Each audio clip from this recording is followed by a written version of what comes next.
When I checked my smartphone, there were 13 missed calls, all from my mother-in-law. Not again, I thought to myself, just as my phone vibrated with another call. Hello?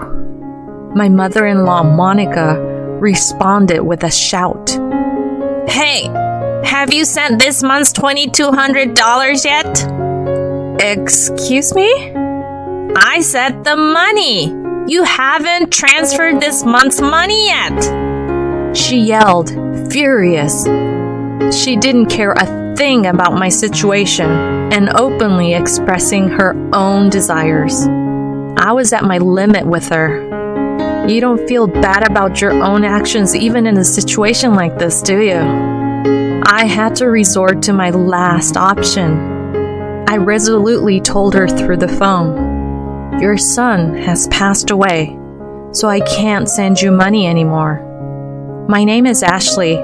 I'm 32 years old and I work for a major financial company while managing household duties. I got married about 2 years ago. I met my loving husband, Mason, through a shared hobby. I was immediately attracted to his kind nature and radiant smile, and it seemed he felt the same way. After a year of dating, we quickly got engaged.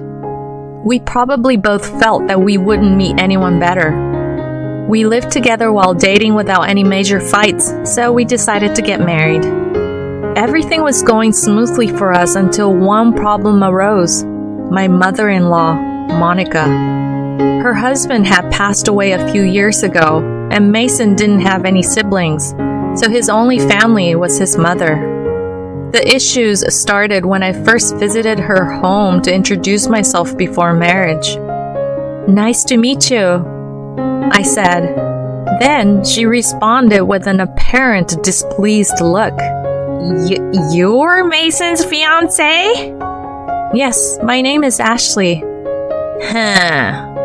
You're not exactly impressive. I wonder what my son sees in you.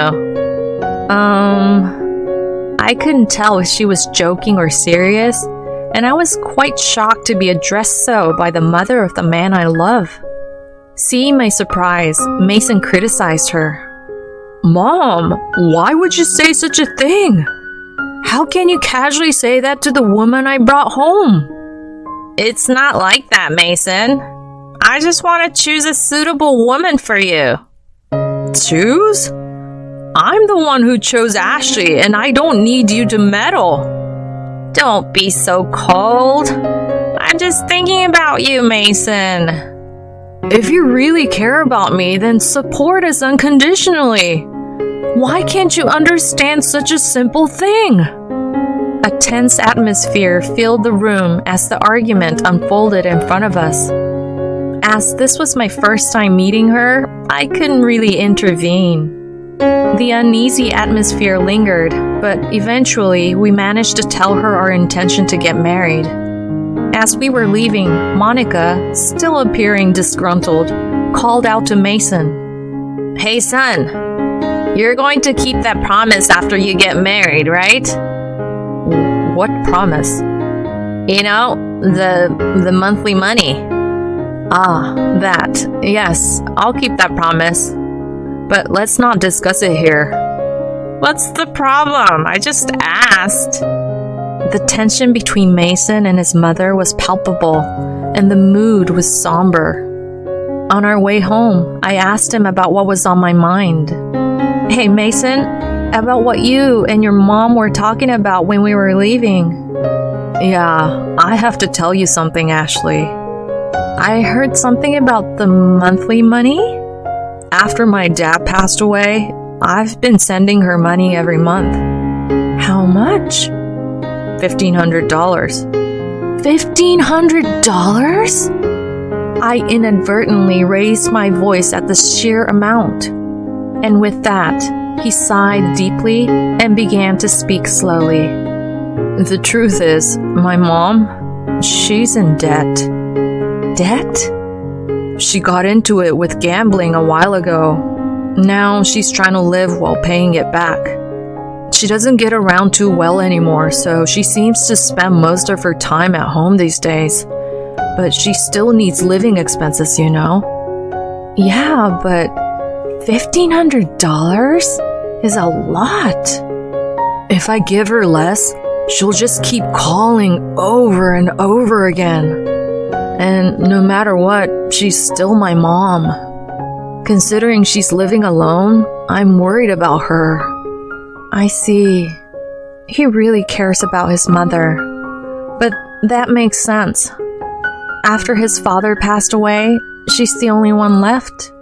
No matter her character, she's still his precious mother. At that time, all I thought was how kind he was.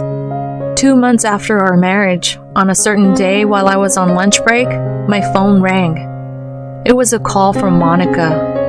Hello? I replied, and she began to speak cheerfully. It's been a while, Ashley. I have something I'd like to talk about. Is that alright? Yes. What is it? Actually, I would like you to send me money too. Excuse me? Stunned by the unexpected request, I was at a loss for words. But she continued, sounding pleased. Remember the conversation we had the other day? You work at a financial company, right? So you must be making good money. No, not really. Are you planning to lie to me because you don't want to give me money? No, that's not it. Then why? Well, because you're already getting money from Mason, right? At my question, she brusquely replied, Yeah, so what? I stated firmly to her, who seemed to lack gratitude. Monica, not every mother can receive $1,500 every month from their son. And yet, you want even more money. Oh, really? That's what you have to tell me? If you send me another $700, Mason wouldn't have to be bothered. What? What do you mean? You see, I made Mason the co-signer of my debt. In other words, if I fail to make payments, he will be the one pressed for the money. But isn't some of his $15 going towards repaying the debt? It's not enough. I haven't told him, but the debt is quite sizable. From her tone, I realized this was something he didn't know. In the future, when we have kids, our expenses will increase. On top of that, shouldering my mother-in-law's debt is not an easy matter. But if she defaults on her payments and the debt falls on Mason, the interest would likely have ballooned by then. If I refused to send her money, ultimately, it would become a burden on him. I thought it best to get her to repay her debt now. With that in mind, I sighed and told her, All right, I will send money too. Really? I knew you'd say that, Ashley. Including Mason's, it'll be $2,200. You can really pay off your debt with this, right? Sure, of course. I should be able to pay off in about a year. This is a promise, okay? Please make sure to pay it off without any delinquency. I know. Okay then, starting from this month. With that, she abruptly hung up the phone. The added worry to my body exhausted from overwork makes me feel even more depressed. $700 a month. That's a hard hit. But it's also to ensure that we won't be burdened in the future. Most importantly, if she can't live adequately, Mason would not like it. That night, I immediately told my husband about it. He said I didn't have to go that far, but I told him I had already agreed with her and made a decision for our future, so it wouldn't be a burden to us. He showed understanding while looking apologetic, saying, I'm sorry and thank you.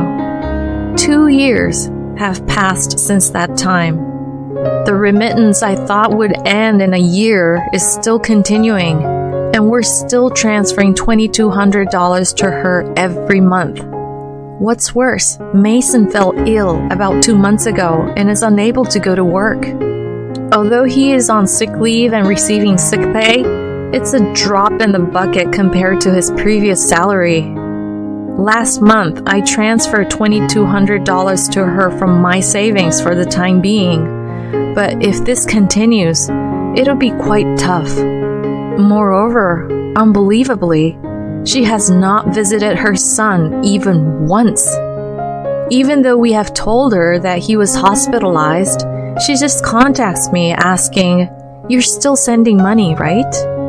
I was so furious that I decided to talk to Mason about it. "Hey, honey, your mother doesn't care about your situation at all. She only thinks about money. I think we should seriously consider what to do in the future." "Yeah, I've been thinking the same thing. I don't want to burden you any further.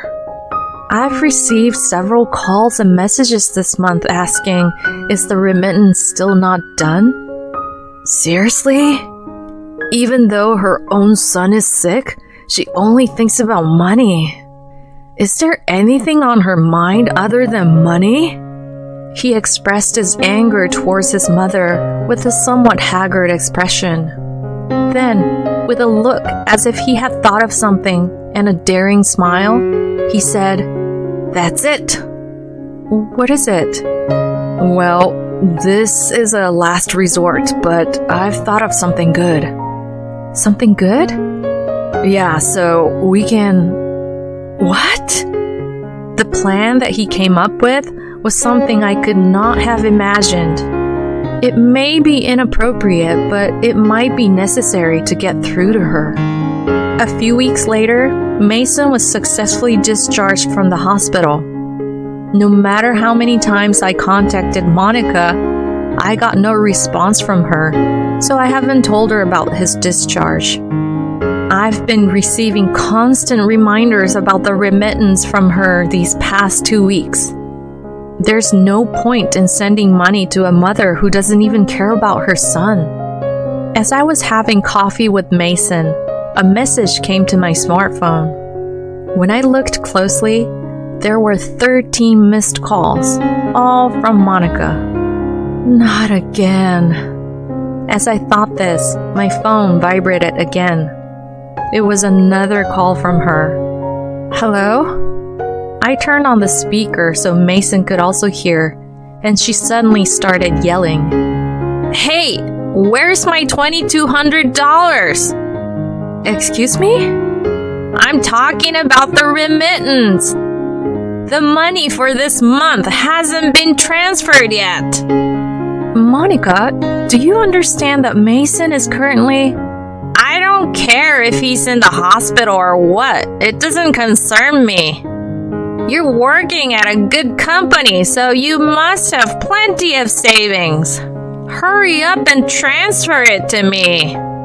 She was raging in anger and finally made a statement that made me doubt my ears. "Listen, you married and became Mason's wife, so if he can't pay, you have to pay me. If you refuse, I will make you a co-signer of my debt." At that moment, something snapped inside me. Without considering our situation at all, she was simply revealing her own greed. I had reached my limit with her.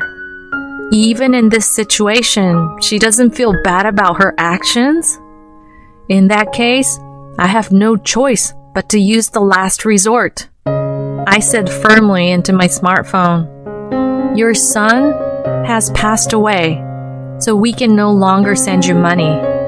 At those words, she let out a stunned, "Huh?" Yes, this was exactly the final measure Mason had suggested.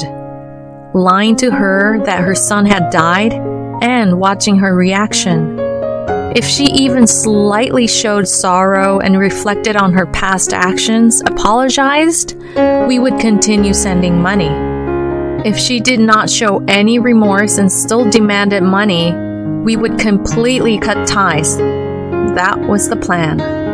I was thinking in my heart, even my money-grubbing mother-in-law would feel bad about her past behavior if she heard that her son had died.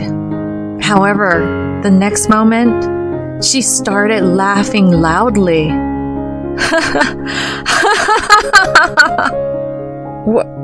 What's so funny? Well, everything! If Mason's dead, that means his inheritance will be distributed to me too. I've been researching this since I heard he got sick. Listen, 2/3 of Mason's property is yours, but 1/3 is mine. I was at a loss for words. I could not believe that the first thing she researched when she heard her son was sick was not the treatment method, but about inheritance distribution. I was not just angry, I was astounded. Mason felt the same way. He met my eyes and slowly nodded. This was a sign to continue with the plan as is. I said to her again in a strong voice, "Monica, did you hear what I said? Mason has passed away." Yeah, I did. What about it? Aren't you sad? Your son passed away before you. Well, I was worried that the money would stop coming, but if I'm getting the inheritance, then I guess it's fine. What the? Anyway, make sure you send me my 1/3, okay? I won't let you run off with all of it. The call was abruptly cut off and a dial tone echoed. When I looked at Mason, he was red and trembling. Are you okay, honey? When I asked, he looked into my eyes and said, I'm cutting ties with her. She'll probably come here asking for money eventually. Let's wait until then. Okay, but are you really okay with this? Cutting ties like this? Yeah, I have absolutely no regrets after that call. She's not my mother. His eyes were filled with hatred. I felt the same way.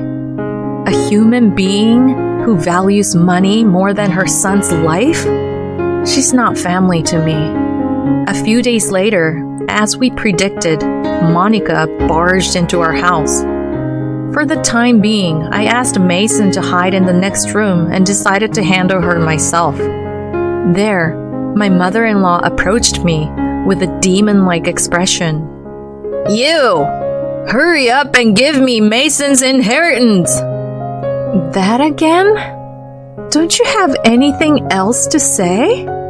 He's already dead. There's no point in saying anything else, is there?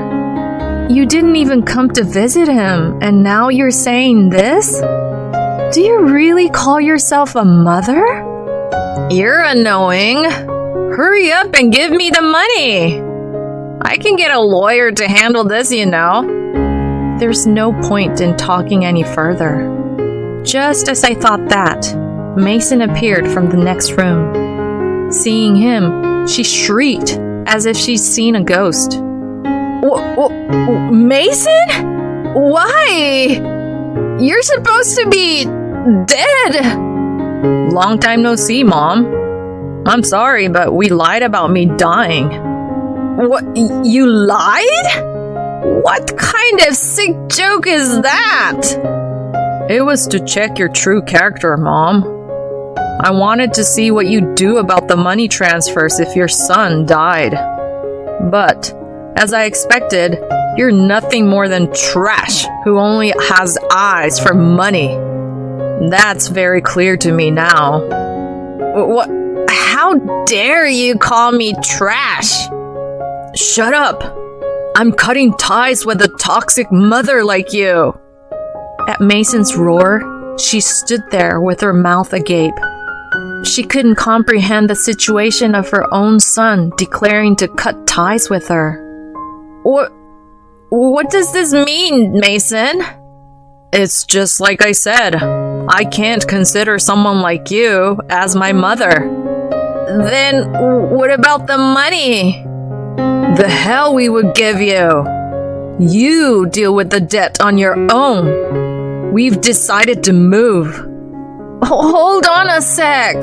If you do that, though, I won't be able to live. Tears in her eyes, she reached out her hand to Mason. He forcefully shook it off, and with a cold gaze, he declared, I don't give a shit about your life.